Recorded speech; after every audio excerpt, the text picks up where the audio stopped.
Militarily Speaking, Episode 7, Meet Dan Bozung. This episode, we talk with author Dan Bozung and discuss what drove him to write his most recent book called This Civilian Stuff, maybe using a more colorful word, is hard. We're going to talk a little bit more about why he titled that book that way, right? Yes. And of course, Tom, we're going to play the Military Minute. Favorite part, right? Oh, yeah, some days.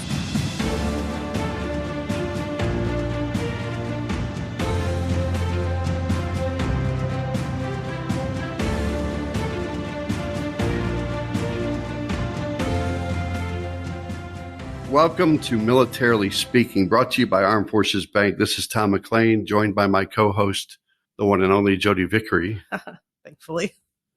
Hello. Again, welcome to our show. We're excited to have you listening and learning about our special guest today, Dan Bozung, and to share a Military Minute answer from last episode. So hopefully you have contributed your answer on our social media platforms.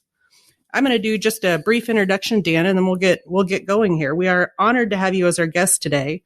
Dan grew up in southern Indiana and western Michigan. He enlisted in the United States Navy at age 17 and joined a long family tradition of naval service dating back to World War I. Upon graduation from the U.S. Naval Academy in 1997, he became a Navy pilot and flew missions throughout Asia and the Middle East in support of Operation Enduring Freedom. Since leaving active duty in 2005, Dan, you've done a lot of things.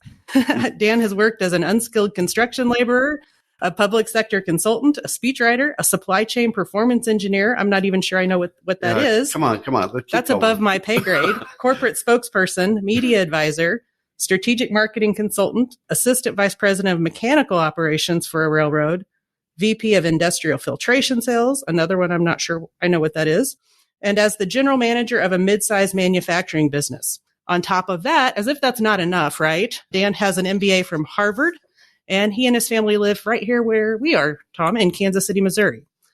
So that's a lot, Dan. Welcome to the show. Thank you for having me. Good to be with you. By the way, Jodi, if you'd read my bio, it would say Tom McLean, banker. Yeah. No, if we did Tom's bio, it'd be much just shorter. Banker. Yeah. Yes, Tom. He's a guy that works here. Yeah, so welcome. We are really interested in a lot of things today, but I'd like to start with what drove you to write the book. We talked about the title of it, and I really want to hear the backstory on where the title came from. The Civilian is hard. I almost said it. Where did that come from, and what drove you to write the book, Dan? Yeah, so briefly on the title, right? So my desire working with the publisher was I wanted to capture the entire book in a title. So how do you do that? And I think that title certainly achieves that. But also, I wanted to get people's attention. There are lots of books that have been written about the military to civilian transition experience. I wanted this one to stand out because I really wanted to grab my fellow servicemen and women kind of by the lapels and give them a shake and say, hey, listen, all right, this is whatever you've read, whatever you've heard, this is hard stuff. So I wanted the title to reflect that. And so it was actually the publisher's idea to go with that particular title. And it was funny because I had a conversation not long after the book came out with the book buyer for the Army and Air Force Exchange services about potentially putting the book in all Army and Air Force exchanges all around the world. And ultimately, we couldn't do it, but because of the word choice in the title, the thought was that the generals would never approve and go along with it. Therefore, it is not on the shelf in any exchanges. So there's the background behind the title. So it's still a great title, and I think it's absolutely appropriate. Well, thank you. I'm glad it achieved its aim in that regard. So, you asked the question, why did I write the book? And, in my bio, I've done a lot of things, and there are a couple ways to look at that. One is I've had a lot of diverse experience. The other way to look at it is this guy can't hold down a job, right? So what's going on there? And I wrote the book because I really, really struggled with the transition experience. And I'm sure we'll talk a little bit more about that in a bit. I wrote the book because I wanted to understand that experience. I really wanted to unpack it and understand what portion of that experience was attributable to unrealistic expectations, just bad luck, but also poor choices. So the question was, what part of that experience do I need to own and understand so I can apply lessons to future positions, future jobs, future experiences, so that I don't screw them up the way I did a lot of my others. I really wanted to learn something of my own experience. So that was one reason. The second reason was, I've had a lot of conversations with a lot of fellow veterans through the years. And I think my story is pretty extreme. But what I found consistently is a lot of people struggle with the transition. A lot of people struggle with the experience. So I wanted to put something out there to say, hey, listen, if a guy like me who had every possible advantage a person could have going into that experience, if I could struggle, don't beat yourself up if you struggle too. And then the final reason for writing it is I've just always wanted to write a book. It was a bucket list item for me. It was a wonderful experience. I'm really glad I did it. Yep. And it's just something I always want to do. So that's why I wrote the book. Gotcha. No, that's great. And please don't ever write a book, Tom. I heard you say you wanted to write one too. I've actually got 3 books in the making. One's about driving etiquette, right? One's about English. Proper grammar, yes. Grammar. One's about a 9-year-old Little League baseball player, and the other one's about driving etiquette. Oh, not that you have issues. Did I say driving etiquette already? Yeah, that's 4 books. All right, I'm writing a sequel to the first one.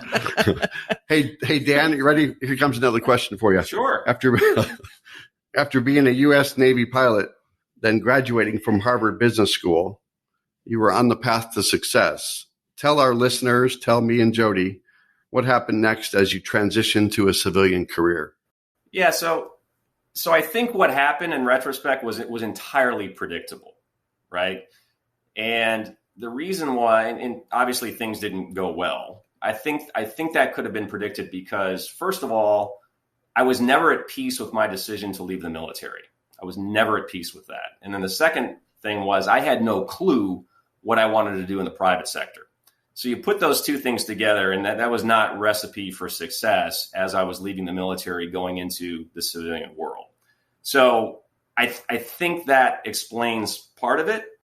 And the other thing was when I got to Harvard, rather than take advantage of any one of the number of golden opportunities that were presented to me, rather than take advantage of any of those opportunities, I said, you know what, I'm a smart guy. I can figure this out on my own. I'm going to blaze my own trail here. And what was the result of that effort? Well, less than 5 months after I graduated from Harvard, I got fired from my first job. So that gives you some indication of how smart I really am. Yeah. Well, in light of that, for people that have, maybe the same kind of background and resources or different resources that you might have had at the time, what advice, like if you had to break it down and boil it down to a few gems, what advice might you give people that are transitioning from a military career into a civilian workforce? What are those big things for you? Sure. So I'm always somewhat hesitant to give advice because everybody's situation is different. As I say, my situation was a little extreme. So I put the uniform on when I was 17 years old, and I didn't leave active duty until I was in my 30s. So I spent very much my formative years in the military, and that was a factor. So again, everybody's experience is different, but I'll say a couple things. One is, I think you have to take your military experience when it's finished, put it in a box, put the lid on it, seal it, turn the page, start the next chapter. Right? You have to truly turn the page and accept that you are now on a fundamentally different path. Now, listen, that military experience, it'll always be a part of you. But what happened to me was I had this really bad habit of comparing my civilian experience to my military experience. And by the way, I had a wonderful military experience. Everything seemed to go my way. And I would always compare my civilian experience and civilian leaders to military leaders in my military experience, and I was continually disappointed. Now, I've had friends tell me that, hey, listen, you might be over-idealizing your military experience some, but even if that's the case, I was consistently disappointed. And what I understand now is that that's not useful. It's not useful. The people, friends I've had who I think have successfully made the transition, put that experience in a box, closed it, locked it, threw away the key, and moved on. If you continue to kind of linger in the military world and ask yourself, why is the civilian world not giving me the same satisfaction? You're only going to be disappointed. So I think that might be my first point to make. A couple others is, listen, don't expect people to understand. Don't expect civilians to understand you and your experience as a transitioning service member. I mean, less than 10% of the population has ever served in the military. And if you haven't done it, if you haven't experienced, I think it's really difficult to understand with respect to the leadership experience you've had, managing through crises and challenging situations, all of those things. It's really difficult to understand if you haven't experienced, right? So give your civilian colleagues a break if they seem like they don't get it, because it's a really unique experience that I think you have to have for your own. And the last thing I'll say is listen, this is hard stuff. This transition stuff is hard, no matter how long you spent in the military. Go easy on yourself. Be forgiving of yourself, particularly if you have a false start or 3 like I did. You know, we're programmed in the military, don't quit, don't quit, don't quit. Well, if you're in a bad situation, if you're in a poor fit role, it's okay to transition to something else that might be a better fit. Don't beat yourself up for that. You may have a couple false starts, and that's okay. So to the extent that I feel comfortable offering advice, I think I would point to those things. That's really interesting. My husband actually literally did what you described with your first one. His uniforms came home. He retired out of Fort Knox, Kentucky. They are in a box in our basement. There's a lid on it, and they haven't come out since. So I don't know if that was mentally part of what he was going through as you described that, but we've got such a box. Yep. And Dan, you made a good point earlier about talking about your prior careers. We see that a lot in our civilian workforce too, where we hire bankers that came from maybe Wells Fargo or Bank of America or Penn Federal, you name it, or community bank. And never a day passes when we don't hear, well, this is what we did at my previous bank, or this is how I would do it here because we did a great thing at our previous bank. Well, we don't really want to hear that stuff. Just put it away, put it in a box. This is how we do things here. This is our culture. This is our product set. This is how we do business. This is our marketing strategy, you name it. Just set it aside and focus on something that you're doing today. And yeah, apply some of the knowledge and skills and experience, but don't bring out the baggage. Just be proud of where you work now and keep moving forward. No, I think that's spot on, Tom. I think you're exactly right. Dan, that was my pontification for today's podcast. He does that from time to time.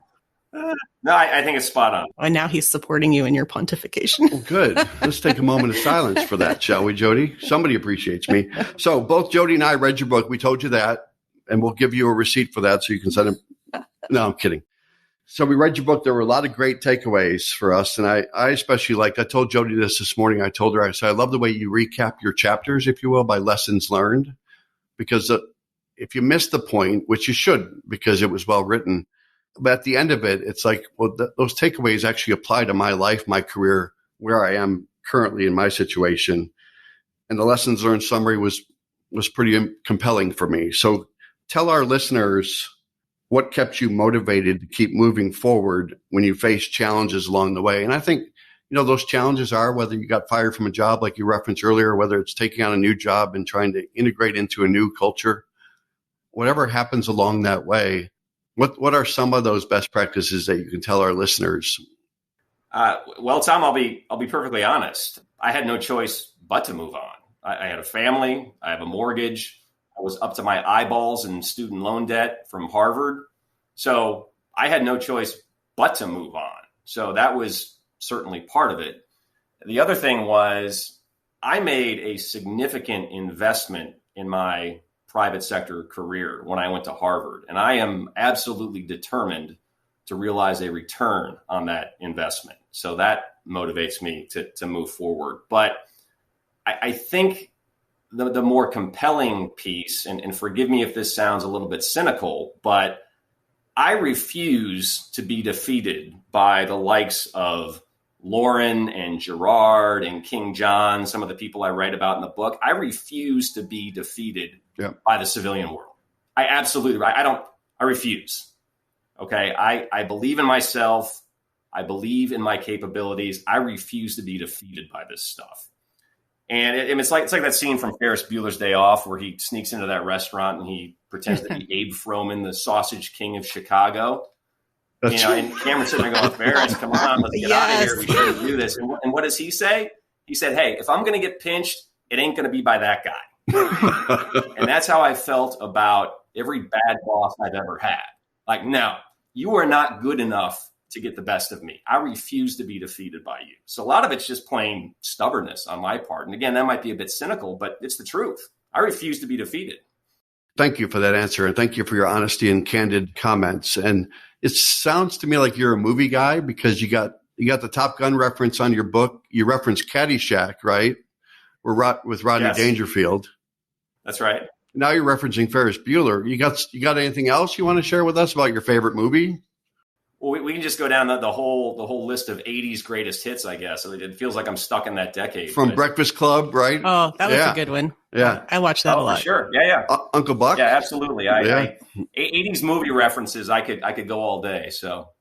Oh my gosh. Tom, it's your, what is it? Is your doppelganger? Is that the right? We can create a game show or something, right? No, do a podcast can't. about it. No, all right. we can't. You have a day job, Tom. All right, let's keep going with Dan. We're going to shift Time gears. is precious. Yes, we're going to shift gears. I want to get to the storytelling side of what you do with the book. So, as listeners can go to your website, which is www.danbozung.com, they'll see a section on stories. Can you talk a little bit about the storytelling side, why that was important to you, plans to bring back those stories or even expand on them in another book? Yeah, for sure. So the purpose of those stories, so this was something the publisher had me do. So I released those stories once a week in the 4 or 5 months leading up to publication of the book. So they were intended to be a bit of a teaser leading to publication. But when I asked, I said, what should I write about? What should these stories be? And he said, I don't care, whatever you want them to be. I mean, what'd you do this morning? I'm like, well, I took the trash out. There's a story. I'm like, all right, whatever you say. So I would write these stories, and again, it was for a specific purpose, and that was to support publication of the book, part of the marketing effort. But what I found was I really enjoy maintaining a writing habit. So I would force myself early in the morning as part of just my daily routine. I had a certain word quota. I had certain topics that I wanted to address, and just having that daily writing habit was something I really, really came to enjoy. So again, they were intended to serve a specific purpose, but just exercising those muscles, those writing muscles, were something I found very useful and very enjoyable. So yeah, you ask about other books. I absolutely intend to write other books. In fact, I have a manuscript sitting on the shelf at the moment that I've gotten some initial feedback from the publisher. I hope to get that out sometime in the next year, so more to follow on that. But I was surprised by how much I enjoyed the publication process. So my expectation was that some editor would get a hold of my baby and ruin it. And I thought I would be very frustrated in the process. And what I found was quite the opposite. And ultimately, as I was working with the publisher and the editor and all the creative folks on cover designs and things like that, what I found was the finished work, in my opinion, is far superior to anything I could have done on my own.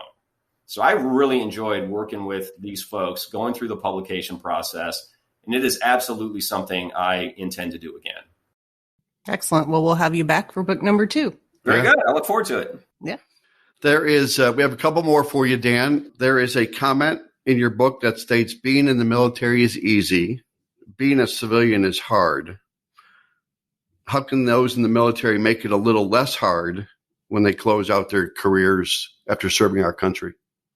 And it's a great question. And I think there's a bit of a range of answers. So for example, if for example, in the military, you were an IT professional or somebody who is involved in cyber warfare and you really enjoy that, I think your transition to the private sector is likely to be less painful and more successful because you can likely step right into a role, right into an industry or function that very much aligns with your interests and your military experience. On the other end of the spectrum are guys like me who don't have the first clue what they want to do in the private sector. And for those people, I would say I got some great advice from a Harvard professor that I've never managed to follow. And that is, you need to think in terms of industry, function, and geography. So if you have a particular industry that's really interesting to you, if you're into cars, the automotive industry, right? Well, if you can't figure out the other two, the function and the geography, well, just find a role in the industry so that you feed that interest, and then you'll figure out the other two, right? Function. Let's say, I don't know, you're a finance professional in the Air Force or something like that, and you're just really interested in finance, income statements, balance sheets, all that stuff. Well, then that's your function. Go find a role in that function. And then you might be able to be agnostic to industry or geography because you're in a good fit function. And then finally, geography. If you can't figure out the other two, but you are absolutely certain that you want to live in North County, San Diego, the way I was when I graduated from Harvard, if you can't figure out the other two, well, go find something to do in that area. Ideally, you line up all three. You get a job in an industry that's interesting to you in a function that aligns with your talents and your interests, and you're able to live in a place where you want to live. If you can align all three, great. If you can only get 2 out of the 3, okay, or at least get 1 out of the 3. I pretty consistently demonstrated an ability not to get any of those right. So I would say I think that's a constructive approach, thinking about the transition if you don't know where to start. That makes a lot of sense. Should I do a joke here or not? We're good? No. I think you just stumbled on a new title for your next book too, right? It's because you talk about industry, function, and geography. So call it Transitioning to Civilian Life. It's a Fig Deal. Is that a good one or not? I'm taking that one, Tom. That one's mine now. You can have it for $20. Nobody else wants it. For $20, Dan, I'll unplug his microphone. It's a Fig Deal. I like it. Oh you could do something. You could do co-branding with Fig Newtons. Yeah. All right. Take it. Wow. All right, Jodi, you're up. You never cease to amaze. Yeah, I think we maybe just have one more big question here for you, Dan. At the end of your book, the readers get kind of a brief glimpse into how they can navigate life after the military. We've talked quite a bit about that today, but they're left with the fact that they're not alone, that they shouldn't settle. You don't have to seek out perfection, but don't settle. First, be a good boss. Is there anything outside of those kind of 3 tenets that you would want our listeners to know, things you've learned that we haven't already covered today? Sure. I'll offer a couple things. One is, I mentioned at the outset that I was not at peace with my decision to leave the military, and lots of reasons why, but I wasn't at peace. I finally made peace with that decision. And the way I did was I came to realize that the kind of servant leadership you're taught and that is expected in the military, the servant leadership, there's a great need for that in the private sector. And you can do a lot of good and have a lot of positive impact in people's lives by being that servant leader. And again, I find need for that in the civilian world. So I take that, the purpose that gives me and provides me is very meaningful. So the second thing I'll say is, I think this struggle, the struggle to transition from kind of the military identity to the civilian identity, again, it's a spectrum. People are on different places in that spectrum. I was on the extreme end. I think there's honor and purpose in that struggle. At least I find honor and purpose in that struggle. Trying to define oneself and find that best fit role where you can make maximum positive contribution, there's honor in that struggle. And that has brought me kind of comfort and purpose, because being in that good fit role, what I found is I came across an interesting saying recently that resonated. And that is, you don't have to be successful to be happy, but you absolutely have to be happy to be successful. I like it. And when I was in poor fit roles and I was just a bitter guy as a result, people thought I was a jerk. And I couldn't find success if I wanted to. Conversely, the couple times, mostly when I was in the military, when I was in a great fit role, when I was energized by my work, when I was challenged, when I found purpose, when I was in that good fit role, people experienced me completely differently in a very positive way. And I didn't have to go looking for opportunity. Opportunity came to find me. So there's purpose, there's value in the struggle. That's why I say don't settle, but don't seek perfection. Nothing is ever perfect. No role is ever perfect, but keep it the struggle. Because again, people experience you completely differently depending on how you experience yourself when you're in a particular role. So I would offer that. Well said. Well done. As we close this out too, are there any other resources or maybe books that you've read or other tools? You look at What Color is Your Parachute, which is a popular book that comes out every year to find out who you are and maybe what career you want to go. But are there other resources that you're using or that you've used during your career in the civilian world that have been helpful for you? besides maybe talking to other people? Yeah, you mentioned What Color is Your Parachute. I think that's a useful book. I've certainly read that. I mean, I'm looking over my bookshelf right now, and there's like from floor to ceiling, I have books that I've read trying to figure this all out. Right. I don't know that I can point to any one in particular. I will say this: two things. One, never stop believing in your stuff. Right? Just what they tell pitch. You have good stuff. Never stop believing in your stuff. In my darkest moments, when I was most discouraged, I stopped believing in my stuff. Never, ever, don't allow yourself to do that. You have good stuff. And the second thing I'll say is always, always, always surround yourself with good people. And I'm not just talking about people of character and high integrity. To me, that's table stakes. I'm also talking about people of good humor who will teach you and challenge you and push you forward.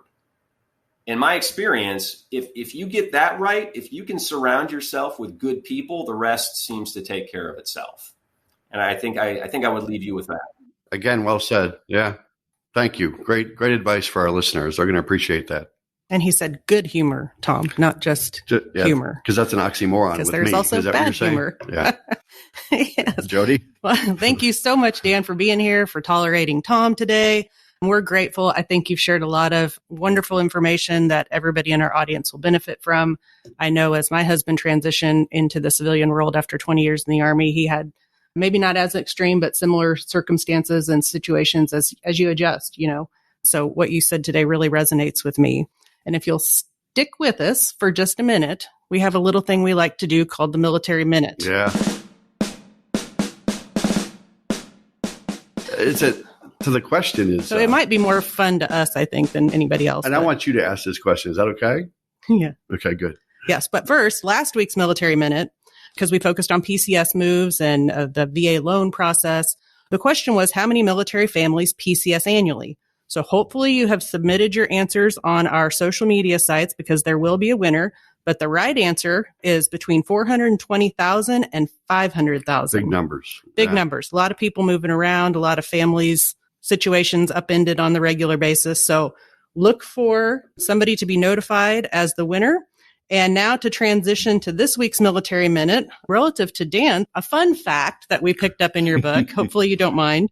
What is so special about Dan Bozung's hair is what we'd like to know from our... Don't answer, Dan. So if you know the answer, you're going to have to do a little digging. Going to have to check out his website at www.danbozung.com. Yeah. You can get a copy of the book, find the answer to that, post it on our social media. And, there's something in it for you. Don't forget that the winner gets a chance at $50 for them and a $50 donation to a charity of their choice. So I'm looking forward to the answers on this one. Hopefully some of your military friends will weigh in and share that as well. But thanks again, Dan, for spending time with us today. Be sure to learn more about Dan, his book, The Civilian is Hard. Sure. I'm getting closer to saying it. Go to his website at www.danbozung.com to learn more and order a book of your own. And one more piece of business, right? Yes. If you enjoyed today's episode, go out to afbank.com and subscribe to the show. Also, make sure to rate us, leave us a comment on your favorite podcast platform. And this one is truly up there on top of the list for me, such as Apple Podcast or Spotify. Yeah, thank you again, Dan. I appreciate all the great advice you've given to our listeners. And we wish you all the best in your continued progress of writing a new book and wherever your journey takes you. And again, you're close enough in Kansas City. We thank Brent Bowen from Sparkade Marketing for getting us an introduction with you. We appreciate him and his company for all that he does for us. And thank you again. Thank you so much. It's been a terrific pleasure. Thank you for having me, and I wish your listeners all the best. Thank you. Thank you.